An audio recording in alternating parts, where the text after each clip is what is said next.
the resolution. Yeah, and this is exactly what you can see, the tiny little stones. And this was done during the Roman period. They would take years to do something like this. Yeah. Is it open?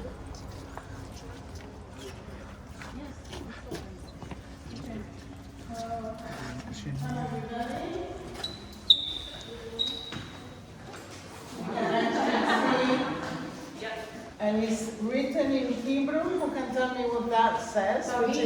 It is actually badly written because David is Dalet, Vav Dalet. But they put a Yud there just to add an extra. Action. It's wrongly written. Okay, but nevertheless, it says David there. Okay? So anyway, this is pretty incredible. All these mosaics were actually found in Israel, and they collect them and bring them here. And look at this one. These are also tiny little stones, and they have to stick it together. Is this just a drain or is it a piece of art? I don't know, whatever it is.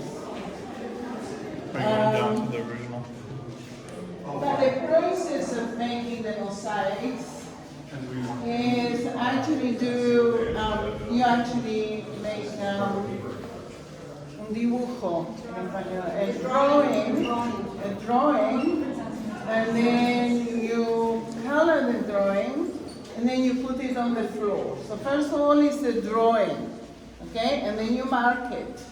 You mark it on the floor. You have to put a level of cement first, and then you do the drawing, and then it has to be another level of cement to stick the little stones on top of it. So it is actually a work of art, you know, and it can take forever. No? Okay. Let's go to the other side. There's more on the other side.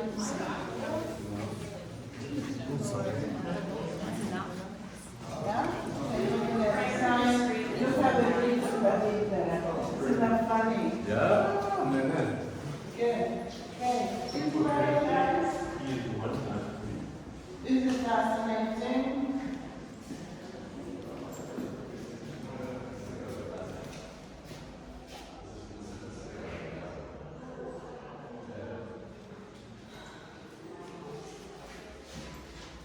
This is, thousands of years old, this mosaic.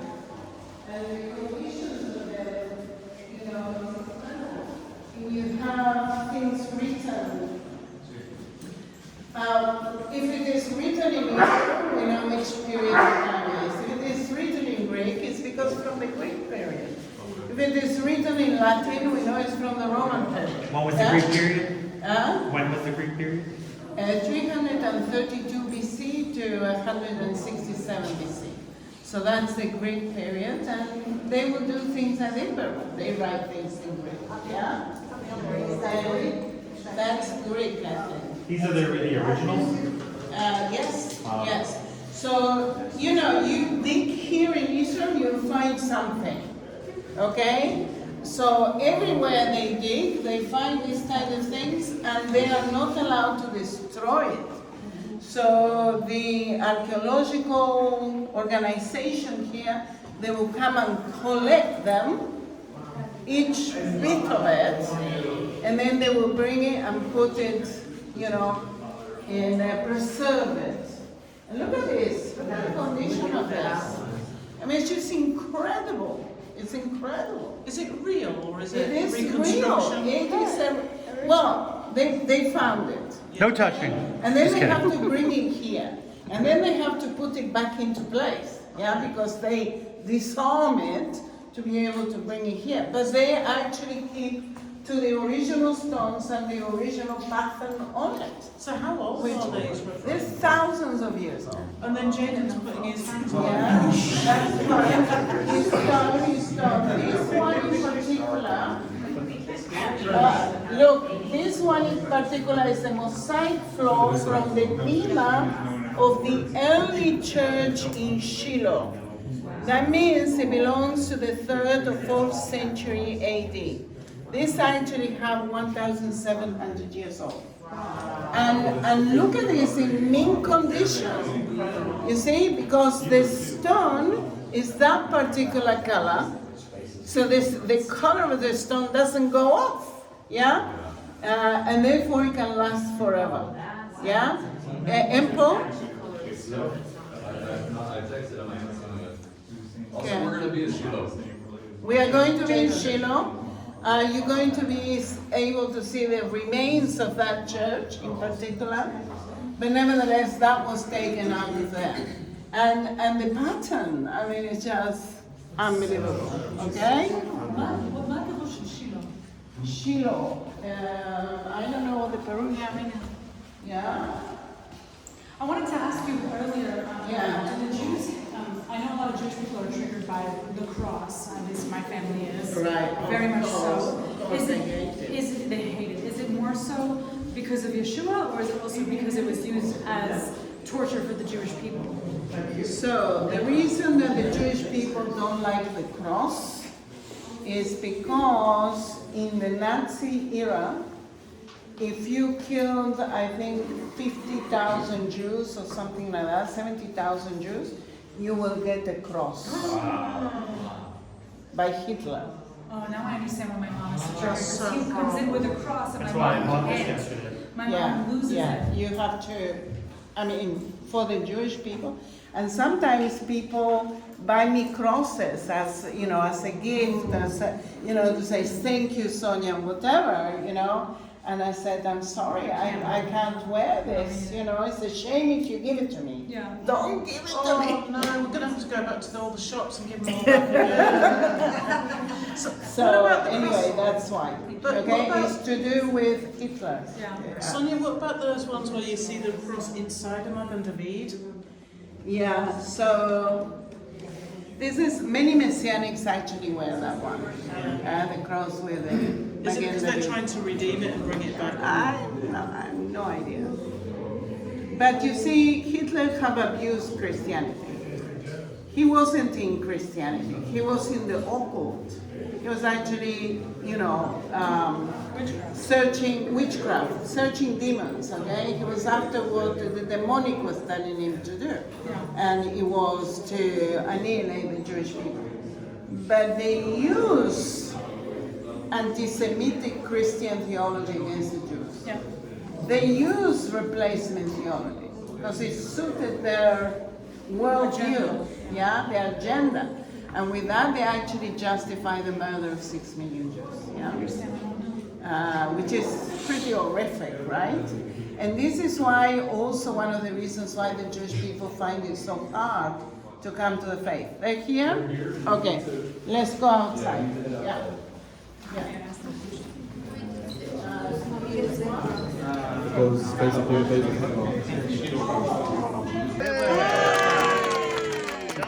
And my mother, Sophie.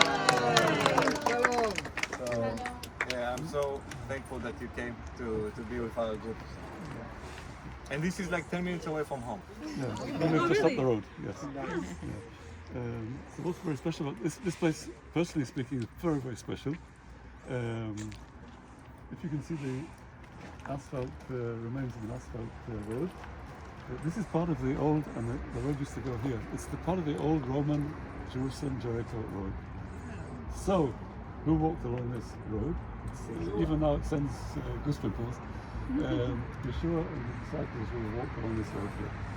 This building wouldn't have been here then, of course, but that building there, it's a cave basically, would have been there, and Yeshua would have seen the people who lived in that cave. And I'll take you to another place, which is another cave, and there's something special about that cave. But just as you can imagine this road, this is the Roman road. It used to go up over the hill, and from there down is called the Red Ascent, or in Arabic it's actually the Ascent of Blood. It was apparently a place notorious for bandits and for robbers, and you can imagine there was a lot of trade from Jerusalem to east and back, and so people were easy prey. This was always in the time of Yeshua, it was always a stopping place. It was like a motel for the people who passed. And we can know that from different caves, dwelling caves from the time of Jesus. And also up here you can see this is an interesting place. This is an old fort. It probably from the days of Uzziah. You've heard of Uzziah, the king, time of Isaiah. He built the towers and the farms in the desert. He loved the soil. He loved.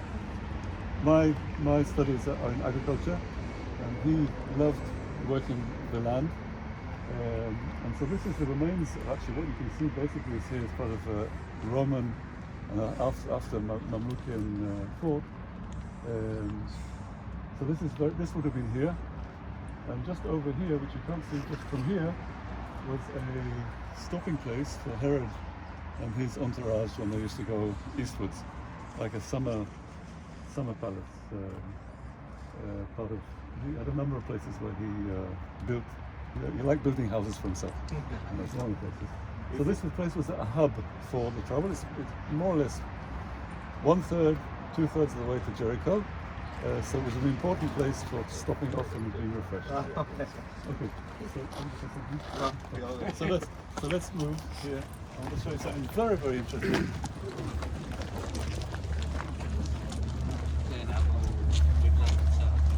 You can see the constructed roof of a Byzantine church, royal church. This is actually the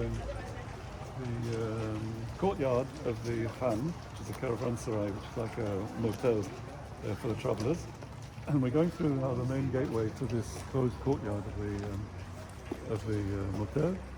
And actually on the wall, on the far wall, you can see actually places where remains of places where the animals would have been tied. But what I want to show you is the other church is this hole in the ground, which is, for me, is very emotive. And so we can read it here. It's a water system in the Second Temple period. When you hear about the Second Temple period, it means the time of Yeshua. So, imagine no water bottles, or it would have leather skin bottles. But this would have been a refreshing place for the travelers. It's rainwater which is collected. It's not a spring. It's rainwater that will be collected from the roofs, from the courtyard. Yeshua and the disciples would have drunk from this well. No, it's not a well, from the system. Sorry. And for me, that's very, very special. It's we know Yeshua is the Son of the living God, but he also took upon himself flesh and blood to save us and came to this world. And he would have been thirsty, he would have been hungry, and he would have drunk from the water in this system. So let's go that direction, out of the other gate, and we're going to see another interesting, very interesting place.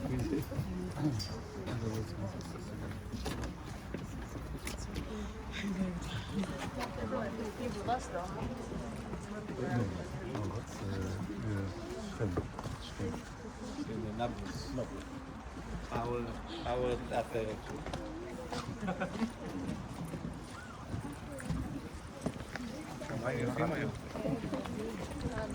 What's the number?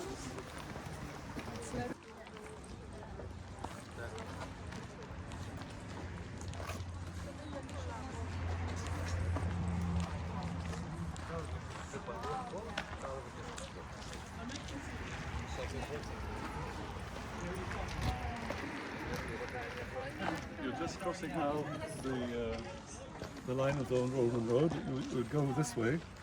We see the water hydrant, water tap. So the course of the road would have been this way. And later, just a minute, we'll go up to the lookout place, and I want to tell you a few things about that. But look, yeah, but just have a look here. This is where our congregation met for 6 months when we didn't have a place to meet. We tell a little bit about our own story. We were able, with God's grace, to start a local congregation in Ma'ale Adumim, which we'll see from the lookout place, I hope. You're on your way to passing our town, our city. We started in 2005. We met for 6.5, 7 years in our home. Shoshi and the children, we all worked hard on Friday to get our home ready for receiving people on Shabbat. And after the service, we cleaned up everything, and it was a whole thing to do. And it was good for our children as well to be involved. Shiloh was our worship leader with another girl at the age of 13, and so you can guess how old they are now. And we used to project our songs on our refrigerator door, or the freezer door. That was what the situation. The Shabbat school classes for the children were in our bedrooms. So Shoshi said after 6.5 years, said we can't meet her like this anymore. So we moved out. We met in a local forest. It's not a forest. It's sparsely populated with trees, but it was a place to meet until it got hot. And then we moved here for 6 months until we were growing all the time. And one Shabbat we had about 80 people inside this cave. And our services go on a little bit, an hour and a half, 2 hours. One of the families in the congregation said, "We're not coming back. We're not meeting anymore in the cave because there's no oxygen in there." In fact, actually, when we came out and went back in again, we could feel that there was no oxygen, and it was humid. It wasn't very pleasant. So then we didn't have anywhere to meet. So my wife went to bed after we received that email from the family in the congregation. They're not coming anymore because it's not safe, and the door is very small, as you see. 80 people inside, and you'll see how small it is inside. It's not really very safe. So one night, I think it was a Monday night or a Tuesday night, my wife went to sleep with the word bowling in her thoughts. And she knew what that meant because in our industrial area there's a bowling alley, and as a place where we went to meet. So the following day she took a friend. She didn't tell a friend where they were going. She was just going to look for a place for our congregation to meet. And this friend drove her to the bowling alley. And to cut a long story short, we were able to meet the owner and to sign a contract, and we were there for how many? 8 years or so. At the bowling alley? No, a floor underneath the bowling alley. We had a hole, like an old nightclub. In fact, it was a fairly dingy, doubtful place. And we immediately repainted it. The ceilings were black. They're black now as well. There were low ceilings and black ceilings and grey paint, like starry, like sandy, sparkling paint on the wall. It was disgusting. It was really terrible. And so we made it into a place of worship, and we were there happily until COVID struck. We weren't able to meet for a year and a half. We thought, well, it's time for us to think about buying our own purchasing our own place. And so the owner said, I have another building. So we agreed on the price. This is a long story, which is kind of very, very short. Agreed on the price. We had until the 31st of December 2021 to purchase it. We, with Shiloh's help, of course, we were able to obtain the money that we needed. God's grace, of course. And suddenly, everything was let loose. Opposition towards us. Religious people put political pressure upon our municipality, and we received a letter on the 25th or 26th of December that we were to immediately leave the premises because we were meeting illegally. It's an industrial zoning area, and according to the law, we're not industrial and we have to leave. So But there is anyway, a restaurant there, there is a bowling alley there, And a there shop. is a shop there. everything but that's only not, us. everything that's not, we were paying for 5 years, that we were exempt from paying municipal taxes for 5 years because we were recognized as a house of worship by the municipality. But because they knew that we were going to buy it, pressure was put upon them to evict us. So it took them about 7 months to evict us. We didn't respond immediately. By the time we got the third letter threatening us with legal proceedings, we said, well, we'll try a different route. And we moved. We said we were moving, hoping to get extraordinary permission to use. But we're living in a place called Judea and Samaria. Judea and Samaria don't have the same laws as in Israel proper. We're Israel proper, by the way. There's no difference. This is biblical heartland. So anyway, we were not received on that way as well. So eventually we will be able to see our new place. That's another story. So anyway, let's just have a look quickly. Let's just have a quick look inside, and then we're going to go up to where the lookout is. So have a quick look and come quickly, please. Because I want to go quick. Wow, unbelievable. It's a lot. Hold your breath. Everyone hold your breath. Wow. Wow, look at this. No wonder they have no air. Can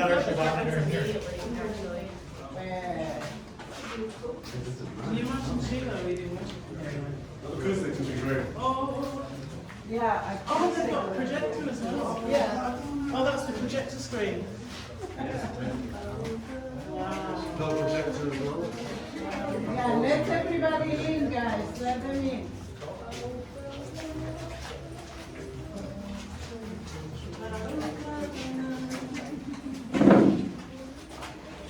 That's pretty amazing. Literally a cave. Literally. Yeah, the people that are stopping the group because they're standing in the front, you have to come in so that everybody in.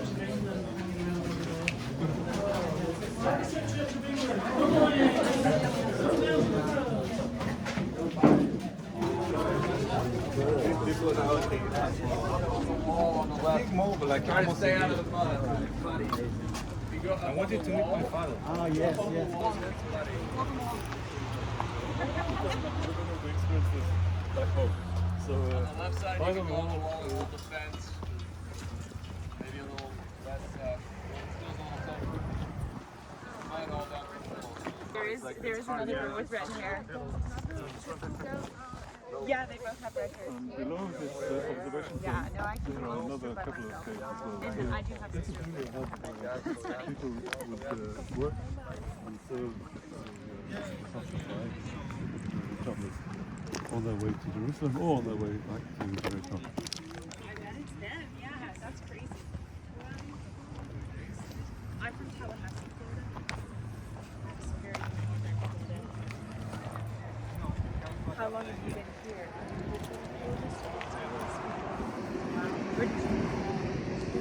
So, less than half an hour, about 25 minutes. So we'll go down over the horizon. If you can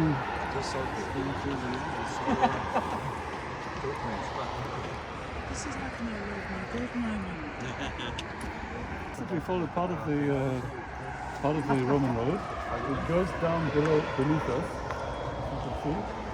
Just opposite is the Herodian Palace that they've recently excavated, and it looks like they're going to be opening it up to the public. By the way, the columns there. Just below, fortification guarding the road, presumably against robbers and so on. Look at the color of the sandstone. What color is it? Red. You know the meaning of Ma'ale Adumim? You've heard of that's where we live, Ma'ale Adumim. Ma'ale Adumim means the ascent of reds, the red ascent. So the biblical Ma'ale Adumim, which is mentioned in Joshua chapter 15, verse 7, which describes the boundary between the tribe of Judah and the tribe of Benjamin, it's actually one of the markers of that border. It runs from the Jordan River up to Jerusalem. One of the markers is the red ascent. And this is the only place where there is red limestone. It's of course caused because of the iron oxides that are within the sand. In fact, actually, even more impressive, I don't know whether you'll be able to see it when you travel down this road and before you go up to Jerusalem, just where these cars are going, if you look on the left-hand side going up to Jerusalem, you'll see that the rocks there are very red, even redder than this. Okay, so this place is mentioned in the Bible, and it also mentions that the red ascent is opposite the Nachal, the river, or the Wadi, which is Wadi Kurt, which is over and beyond these settlements here. Just beyond these settlements is a very, very deep canyon type of water. It's beautiful walking there. It's somebody wants to do a nice walk, come back later, come back again and do a nature. We've done it with friends. So while we're here, as you're coming along this Roman road, just where there's pioneer, there's a tree there, where that road would have come over the hill, there will be the first view of the skyline of Jerusalem. So this is a very strategic place. You can't see Jerusalem as you're coming up from Jericho at any point, apart from just over the roof of this building here. So you can see the skyline. You can barely make out. There are two towers. The third tower you can't see because it's very hazy. But the three towers are Mount Scopus, the Hebrew University of Jerusalem, which was the first university founded in the 1920s. The middle tower is Augusta Victoria Lutheran Hospital, and you can barely make out, you can just make out the same distance that the two towers are between them. To the left, there is a tower there, which is the Church of the Ascension. It's a Russian Orthodox church. It's the highest point of the Mount of Olives. That's the Mount of Olives. So Yeshua is coming back in the clouds to the Mount of Olives. It's coming back. Its face shining brighter than the sun. So anyway, so this is just a little bit of taste. Why did we come here? Do we have time? Yeah. A little bit of a testimony of why we came. When I immigrated to Israel, which is in July '77, a long time ago, I started my studies where the extreme right-hand tower is. That tower was existing then. That's the Hebrew University of Jerusalem. I started my studies there. In breaks, I would go out and look over the desert. There was nothing here. There was none of these. You'll see at night now, it's full of light. Lights of little settlements, big settlements, growing settlements. There was nothing. There was absolutely nothing in the desert. It was dark, black. And I felt a very special drawing to this area.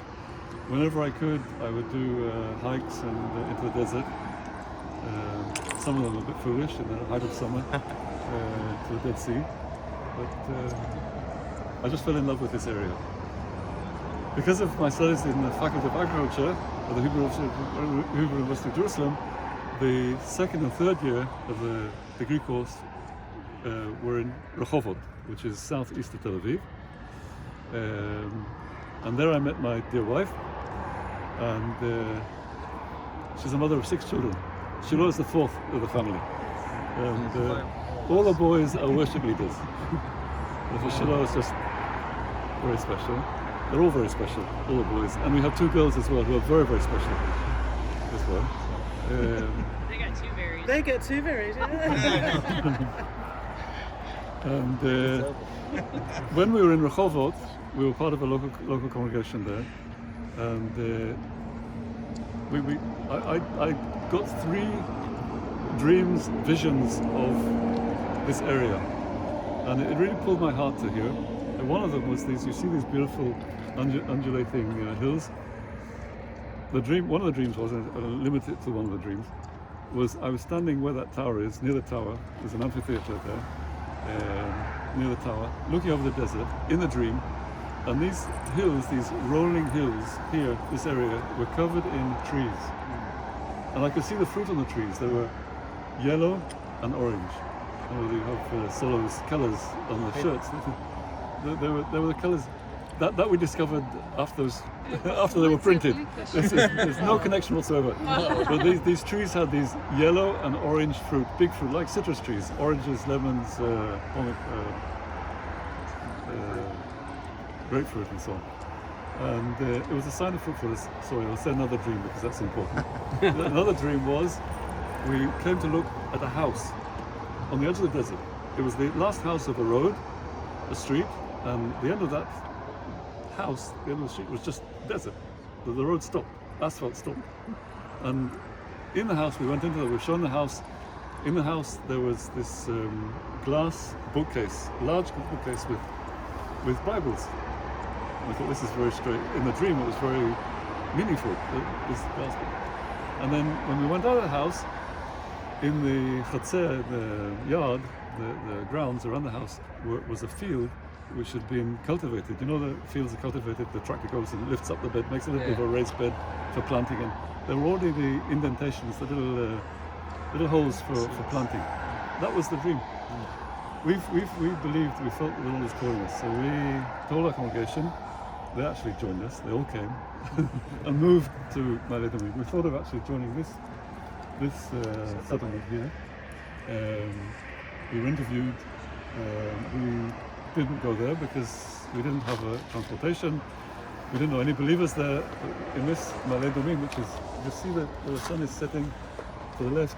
Below the sun is some tall houses. That's the edge of Ma'ale, where we live.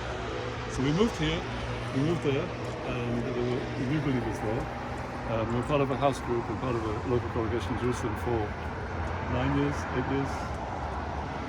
No, it doesn't matter. Those details don't matter. 2005, coming closer to real time, the Lord put upon 2004. The Lord put upon our hearts as a local house group of the congregation in Jerusalem, as an elder in that congregation, to establish a local congregation in Ma'ale. We didn't talk about it, we didn't plan it, but we suddenly sensed and we suddenly heard that everybody was saying the same thing. So we felt this was a confirmation that we're doing the right thing. We approached the elders and the other elders with the idea. They said, wait for a year and we will bless you and send you out. Exactly that time, before they told us wait for a year, we were having a weekly prayer meeting for the thoughts of a local congregation here, in addition to a weekly Bible study. And one day there was a visitor, a lady who came. She now actually comes to our congregation. She's in Finland at the moment. She actually now attends our congregation. At the end of our prayer time, she said, the Lord put upon my heart a vision of a big tent, that the sides are rolled up, light streaming out, people are streaming in, receiving healing, coming out, released, refreshed, happy. And she said the passage that I got together with this vision was Genesis chapter 18, when Avraham was visited by 3 visitors, one of whom was Yud-Heh-Vav-Heh, Jehovah. And the promise was for a child in a year's time. So I believe that in a year's time you will see an independent congregation in Ma'ale. That's exactly how it worked out. So that's the kind of long story short. We should go back now because they want to close the. You will visit our place on Thursday, so we are very excited to show you. Continue the story from there. Okay, so thank you for your attention. Amazing. Thank you for coming. It's a real blessing that you come here. This is John. The leader of my favorite congregation in the United States. Last Feast of Triumph. Super celebration. But I have many